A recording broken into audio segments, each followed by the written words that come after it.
नमस्कार, मी दीपाली भानुशाली पुन्हा एकदा स्वागत करत आहे तुमचं माझ्या चॅनलमध्ये. आजसुद्धा एक आपण हेल्दी रेसिपी इथे बनवणार आहोत. मकर संक्रांतीनिमित्त आपण तिळगुळ बनवणार आहोत.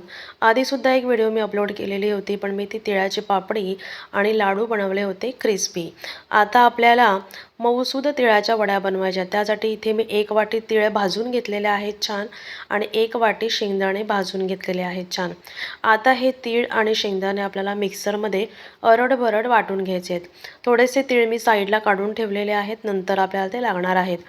आणि आता ही अशी पावडर आपण तयार करून घ्यायची आहे अरड-भरड. आता एका पॅनमध्ये मी 2 चमचे साजूक तूप घातलेलं आहे घरी बनवलेलं. आणि आता या साजूक तुपावर आपण जे 1 वाटी गूळ घेतलेला आहे ते ह्याच्यामध्ये घालायचं आहे. लक्षात घ्या प्रमाण मी किती घेतलेलं आहे. 1 वाटी जर आपण गूळ घेतलेला असेल तर आपल्याला 1 वाटी तीळ आणि 1 वाटी शेंगदाणे घ्यायचे आहेत. गूळ मी सेंद्रिय घेतलेला आहे, ऑर्गॅनिक गूळ. आणि ह्याच्यामध्ये मी 2 छोटे चमचे पाणी घातलेलं आहे आणि वेलची जायफळ पावडर घालून गूळ फक्त मेल्ट करून घेतलेला आहे. गुळाचा पाक केलेला नाही आहे. आणि आपण जी पावडर बनवून ठेवलेली होती शेंगदाणे आणि तिळाची ती घातलेली आहे. वरून थोडे अख्खे तीळ आपण ठेवलेले होते ते सुद्धा घातलेले आहेत. व्यवस्थित हे मिश्रण मी एकजीव करून घेतलेलं, गॅस बंद केलेला आहे. आणि आता आपल्याला हे जे मिक्सर आहे ते व्यवस्थित सेट करून घ्यायचे. थोडंसं साधारण थंड झाल्यानंतर आपल्याला प्लॅस्टिकच्या पेपरला थोडंसं तूप लावून, साजूक तूप लावून हे मिश्रण त्यावर आपल्याला घालायचं आहे. आणि आता आपल्याला ह्याला एक शेप द्यायचा आहे.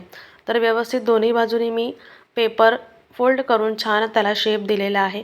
आणि आता वरून मी जे थोडेसे तीळ ठेवलेले आहेत ते वरून सजवलेले आहेत. रूम टेम्परेचरला मी हे थंड होऊन दिलेलं आहे. आणि आता ह्याच्या मी छान वड्या पाडल्या आहेत. वड्या बघा अगदी पटकन ह्याच्या पाडता येतात आपल्याला. आणि किती सुंदर वड्या पडलेल्या आहेत तुम्ही पाहू शकता व्हिडिओमध्ये. आता आपण हे प्लेटिंग करूया. बघा किती अलगद वडी आपल्याला काढता येते ती. खूप सुंदर दिसत आहेत. वरून जे तीळ पेरलेले आहेत आपण तेही खूप सुंदर दिसत आहेत. अशा प्रकारे आपल्याला तिळाच्या वड्या ह्या अगदी पटकन 5 मिनिटात तयार करता येतात. खूप सुंदर दिसतात आणि खूप टेस्टीही लागतात. ऑर्गॅनिक गूळ वापरले त्यामुळे हेल्दीही आहे. आणि तीळसुद्धा इथे आपण जे वापरलेले आहेत ते ऑर्गॅनिक वापरलेले आहेत.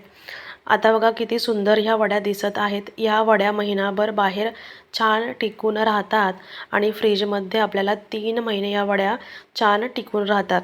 तर तुम्ही व्हिडिओ आवडल्यास नक्की लाईक, सबस्क्राईब, शेअर करा, कमेंट करा, बेल आयकॉन प्रेस करा. आणि घरी तुम्ही अशा सोप्या पद्धतीच्या वड्या नक्की करा. धन्यवाद.